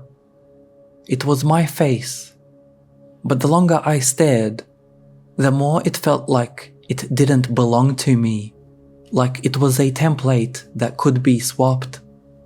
I took a deep breath and said out loud, "Daniel Mercer." The words echoed off tiles.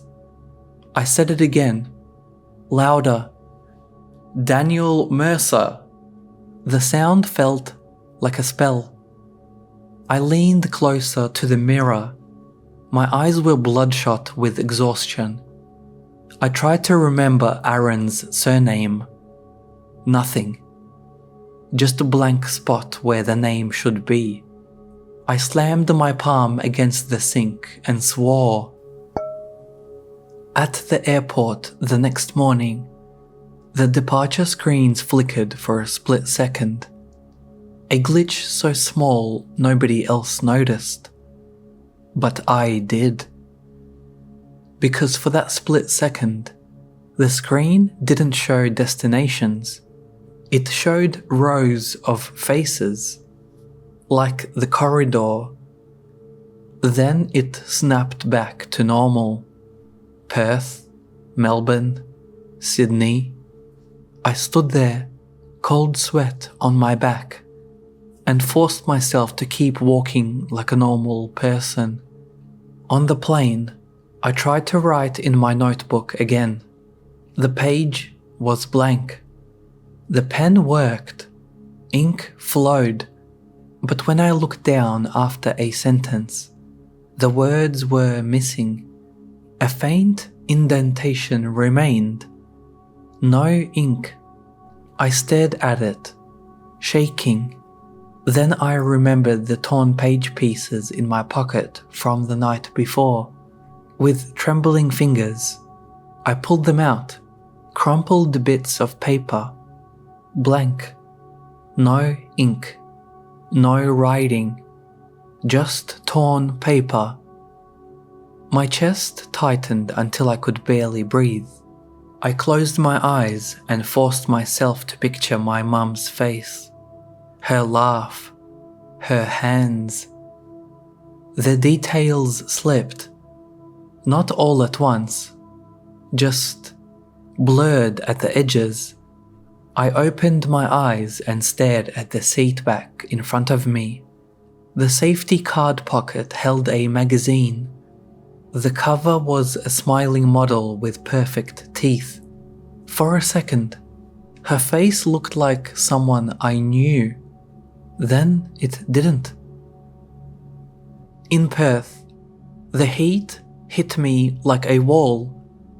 The familiar air should have grounded me.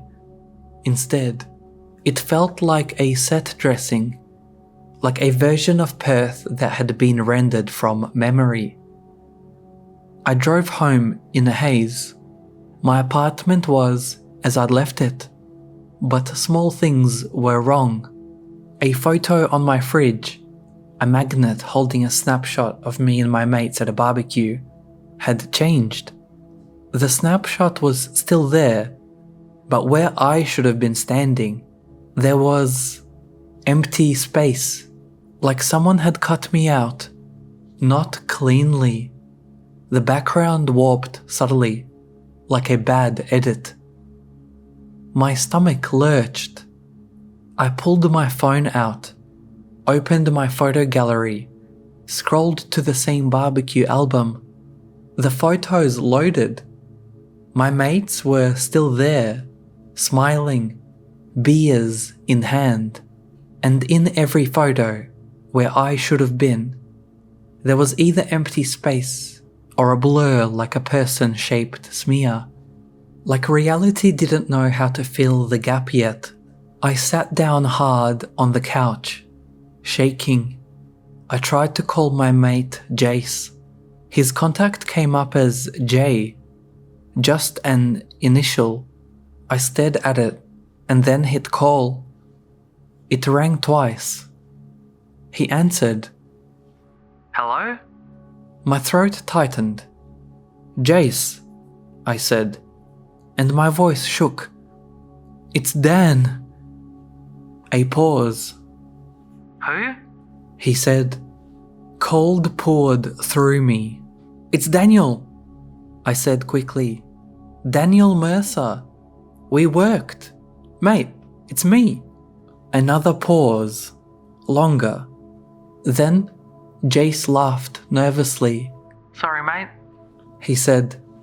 Wrong number. No, I said, panic spiking. Jace, listen, it's me.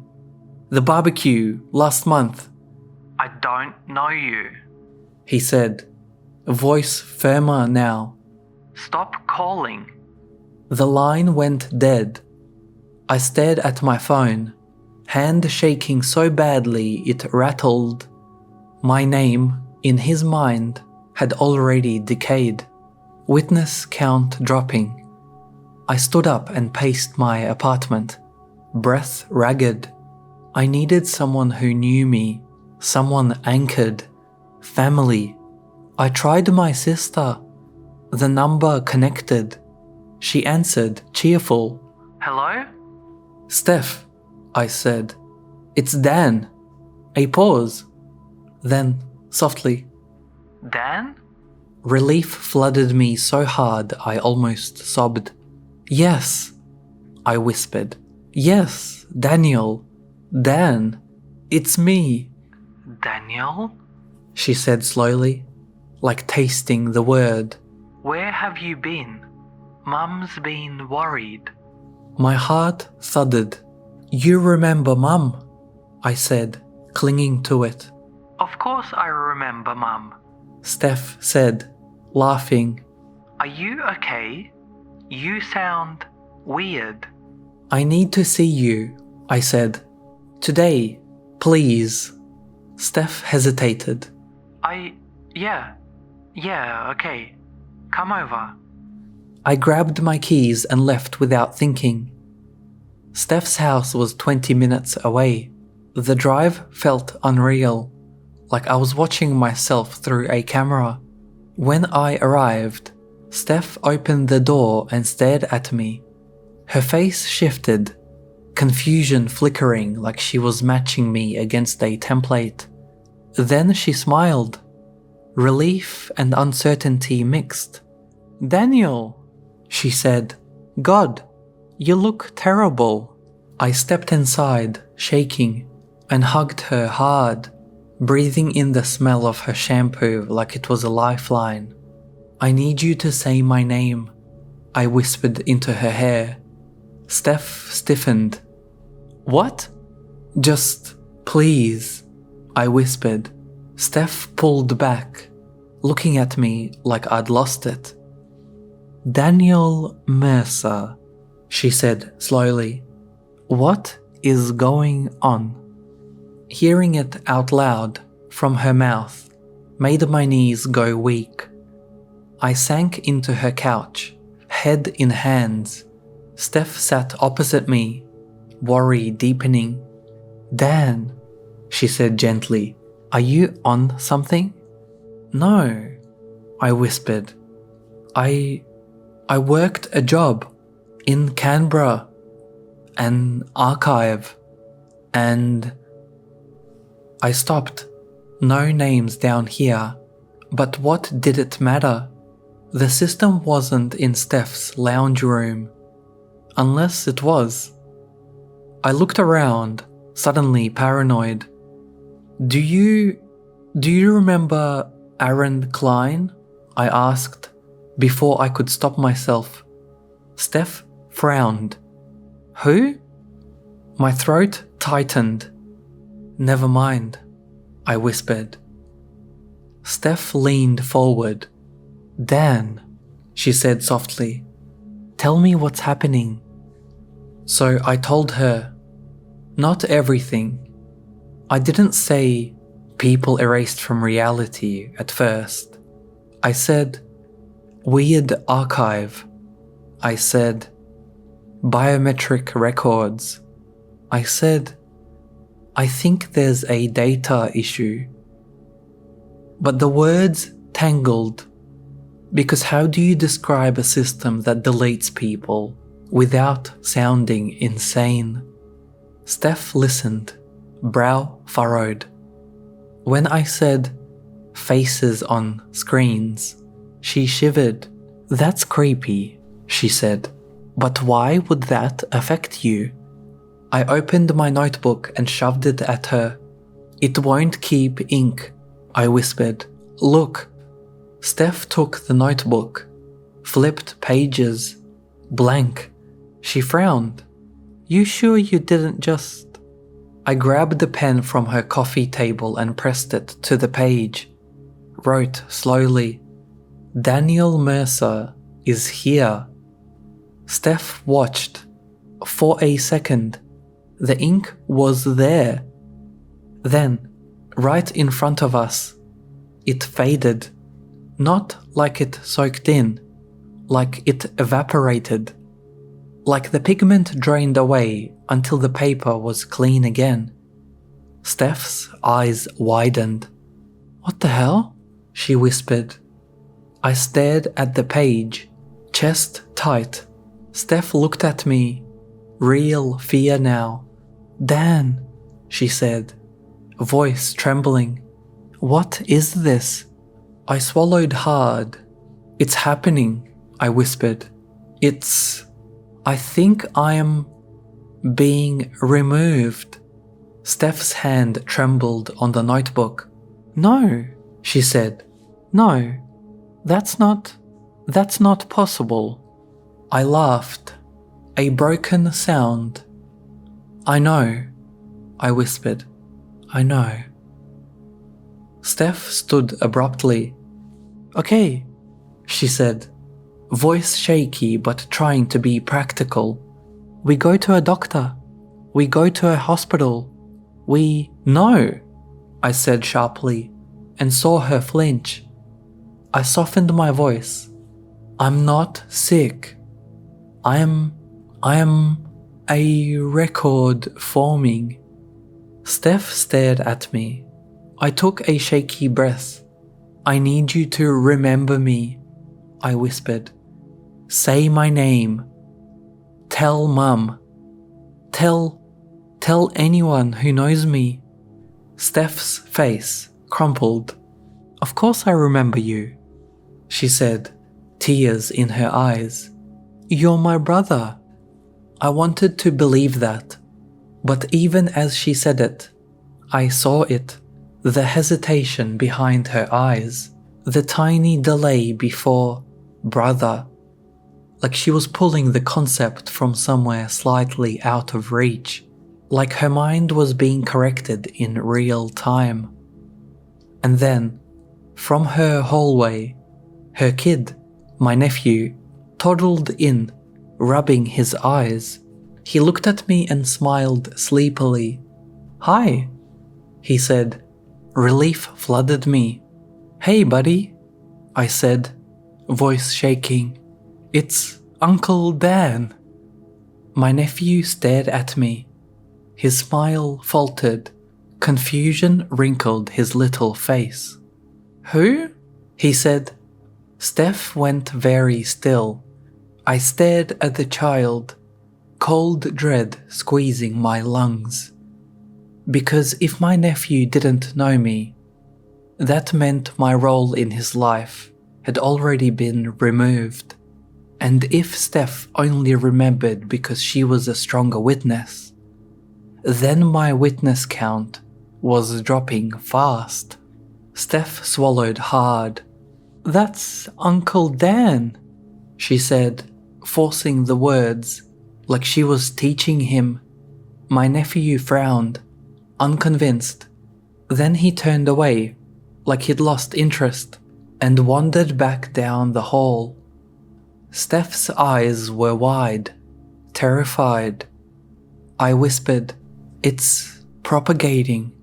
Steph covered her mouth with her hand, tears spilling. And then my phone buzzed, a notification I didn't recognize. No app icon, just text. F12000400. Status update. My blood turned to ice. I opened it with shaking fingers. The screen showed a simple interface. Black background, white text, like an admin console. F12000400. Ingest 2026-0311. Source internal. Capture derived.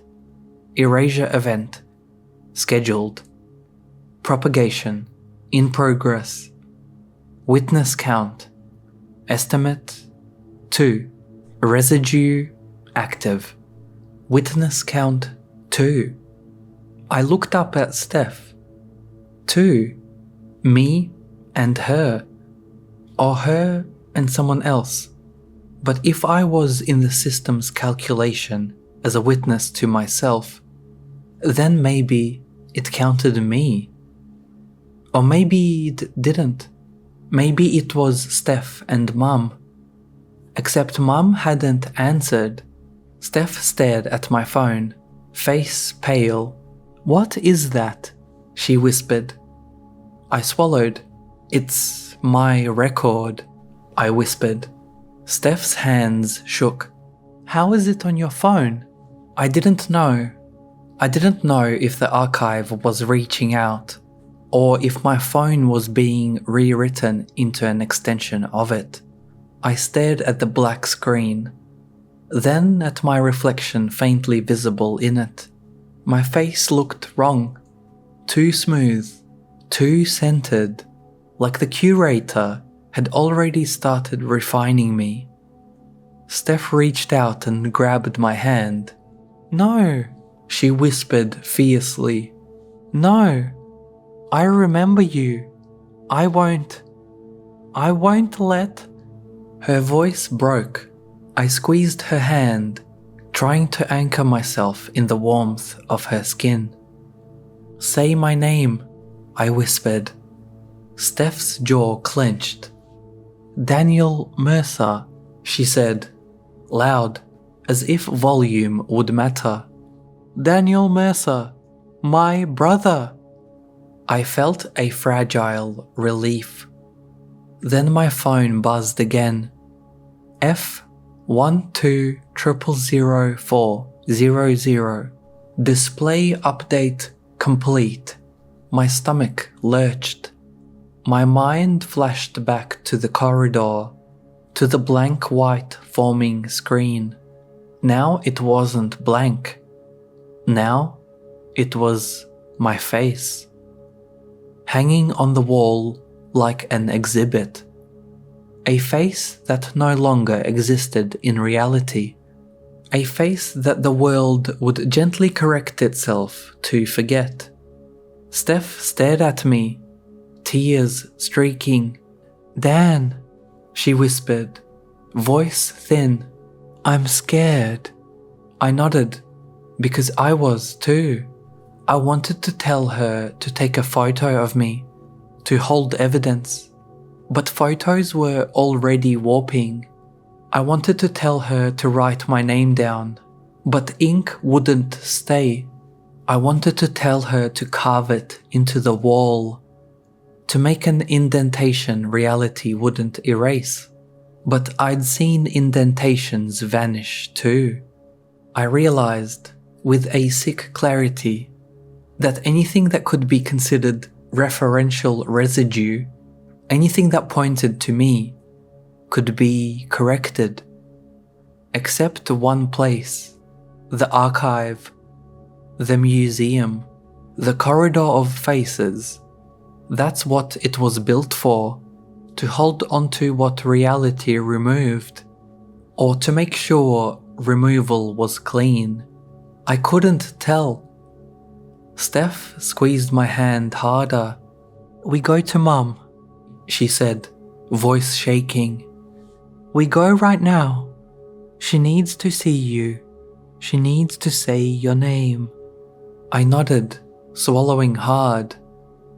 Yes, I whispered. Yes, while we still can. We stood up together, Steph grabbing her keys, moving fast like urgency could outrun a system. As we headed for the door, my phone buzzed again. Another update. F12000400. Witness count. Estimate 1. My blood went cold. I stopped. Steph turned back. What? She asked, breathless. I stared at my phone, then up at her. Steph blinked, like her brain stuttered. Dan? She said softly. I couldn't breathe. Steph's face shifted. Confusion, fear, then something like blankness. Who? She started, and stopped, mouth half open. I stepped closer, desperate. Steph, I whispered. Steph, look at me. Say my name, please. Steph's eyes darted over my face, like she was trying to match it to something she'd lost. Then her gaze slid away, not focusing. She whispered, a voice trembling. I'm sorry. I don't. Tears streamed down her cheeks, but her expression was empty, like she didn't understand why she was crying.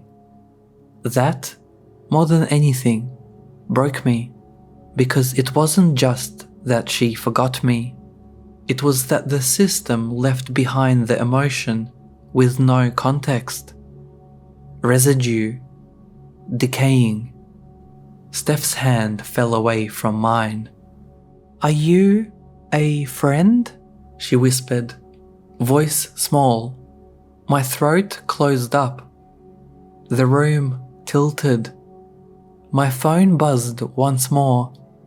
F12000400. Witness count, estimate 0. Erasure event, confirmed. Reality status, null. Referential residue, minimal. I stared at the screen. 0. No witnesses.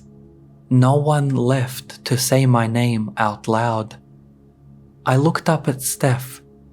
She stared back at me like I was a stranger who'd wandered into her lounge room.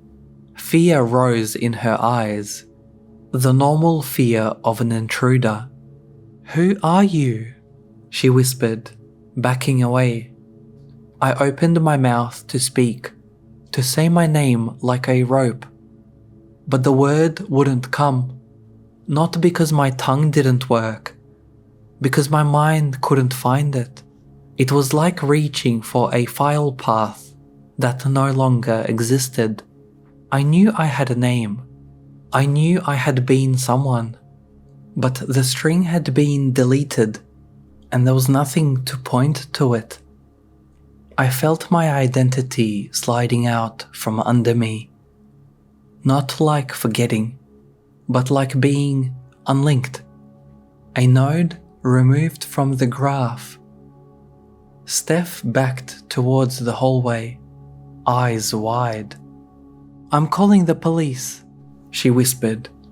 I stood there, shaking, trying to hold on to something, anything, a childhood memory, a smell, a song.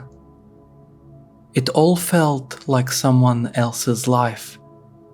My phone, still in my hand, buzzed softly one last time. A new notification, not a record update, a message from an unknown sender, just 4 words. "Thank you for contributing." I don't know how I got out of Steph's house. I don't know if I ran, or if she blinked and I simply wasn't there anymore. My memories of the next few hours are a smear, like badly compressed video. I remember walking through Perth streets that felt unfamiliar. I remember looking at people's faces and feeling nothing. No recognition, no social hooks. I remember trying to access my bank app and being told, "User not found." I remember standing at a crossroads, cars rushing past, and realizing I didn't know where home was. Because home is a concept tied to a person with a name, and my name was gone. But the strangest part, the part that makes my skin crawl even now as I speak this, is that I didn't vanish completely. Not physically, not like I winked out of existence. I was still walking, breathing, seeing. I was present, but unreferenced, like a file orphaned in a system, still occupying space, but no directory points to it. And if you're in that state, if reality doesn't have links to you, then doors don't open, phones don't recognize you. People look through you like your face is a generic blur. I ended up back at my apartment somehow. The key didn't work. The building intercom showed a list of residents. My unit number was there, but the name beside it was not mine. It was blank. I sat on the curb outside my own building and laughed until it turned into sobbing, because that's the thing about erasure. It doesn't have to kill you. It can leave you alive, with no place in the world. A ghost, not in the supernatural sense, but in the administrative sense. No records, no hooks, no witnesses, just a body and a face that no longer belongs to anyone. That night, under a streetlight, I looked at people walking past and realized none of them reacted to me. Not curiosity, not annoyance, nothing. Like I wasn't worth processing. Like the social system's face detection simply skipped. I pulled my phone out again, hands shaking. The black console screen was gone. In its place was a single image, a portrait, my portrait, like the corridor displays. Under it, small text, F12000400. Status, null. I stared at the face. It was me, but perfected. The kind of face you'd give to a machine to represent a person, not the face of a person who has lived. I felt something inside me twist. Because if my face was now in the museum, then the museum would remember me, even if the world didn't. And that meant, in a strange way, I still existed somewhere, as a record, as a curated artifact, a face that no longer exists in reality. I don't know why I am able to tell you this now. I don't know why you can hear it. Maybe you can't. Maybe the moment the last witness dropped to zero, any trace of this narration should have vanished too. But maybe audio is different. Maybe speech leaves a different kind of residue. Maybe stories are harder to correct, because they can be copied into millions of minds at once. Or maybe the curator allows some residue on purpose. Maybe it likes having a whisper of the erased echoing out there, not because it's kind, but because it helps it measure. Because every listener becomes a witness, and witnesses are data. I recorded this in a small room I don't recognize, using a microphone I don't remember buying, because the act of speaking feels like the only thing that's still mine. As I talk, I can feel details slipping, not just names, my own history. If I pause too long, I forget what I was going to say next. If I look away, I struggle to find the thread.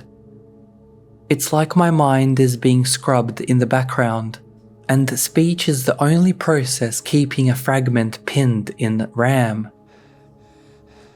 I keep thinking about Leela, L. Hart. Did she warn me because she cared? Or because she was a part of the system's measurement? A human interface to make the process smoother? I try to picture her face, and it's difficult. I know I met someone. I know she had tired eyes and a practiced smile. But the details smear when I reach for them. Maybe she's already in the corridor too. Maybe everyone who works there eventually is. Maybe the archive recruits its own staff by keeping a place for them when reality doesn't. Or maybe the archive is the mechanism that creates those vacancies in the first place. I don't know. But I do know this. When I close my eyes, I can see the corridor, not as a memory of a physical place, but like it's printed behind my eyelids, a long hallway of softly lit faces, and somewhere among them is mine. Perfected, smiling just enough to be human, not moving, but waiting. And sometimes, when I'm half asleep, I see that blank white screen again, forming another plaque, another number, another face emerging from fog. And the worst part is the feeling that comes with it. Not fear, recognition. Like, I know them, but I don't know from where. Like the archive is cataloguing someone I'm supposed to remember, and it's reaching out through whatever thin residue remains in my head. If you hear this and ever find yourself standing in front of a screen that shows a face you swear you know, but you can't place, if you ever search for someone and the world gives you nothing back, like the name has never existed, if you ever notice your own name fading from emails, from contacts, from the little labels that make you real to other people, say it out loud. Get someone else to say it too, because as long as someone can speak you, you're harder to correct. I don't know if it stops it, but I know what it feels like when the witness count hits 0. It feels like standing in a room full of people and realizing none of them can see you. It feels like being a face on a wall in a museum no one admits exists. It feels like archival rot spreading through the world, not as decay, but as curation. And right now, as I'm speaking, my phone, or whatever this is now, is buzzing again. Not with my record, with another. F12000401. Status forming. And in the blank white field, I can already see the outline. Eyes, a nose, a mouth. It's sharpening, becoming perfect. And I can't tell if it's someone I used to know or someone I'm about to lose.